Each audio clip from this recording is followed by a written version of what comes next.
লা ইলাহা ইল্লাল্লাহু মুহাম্মাদুর রাসূলুল্লাহ। আমার আল্লাহর নামকে সবাই বলে জয় ভারত মাতা, জয় ভারত মাতা, জয় ভারত মাতা। আমরা হুমায়ুনের জয় হোক, আমার হুমায়ুনের জয় হোক, আমার হুমায়ুনের জয় হোক।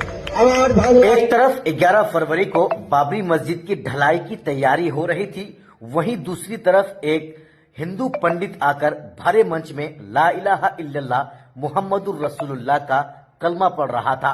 उन्होंने आगे यहां तक कह दिया कि हुमायूं कबीर साहब का जय हो। बाबरी मस्जिद जहां पर बन रही है, हुमायूं कबीर साहब ने इतनी बड़ी हिम्मत दिखाया है। ये पश्चिम बंगाल का बाघ है, ये सिंघो है, ये टाइगर है। उन्होंने हुमायूं कबीर साहब के बारे में क्या कुछ कहा है, आइए हम आपको सुनाते हैं। যে বাবরি মসজিদের সূচনা হবে সেটা আমি আশীর্বাদ করছি।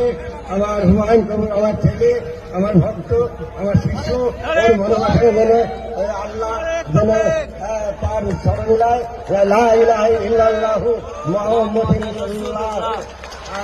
আমার আল্লাহর নামকে সবাই বলে জয় ভারত মাতা, জয় ভারত মাতা, জয় ভারত মাতা।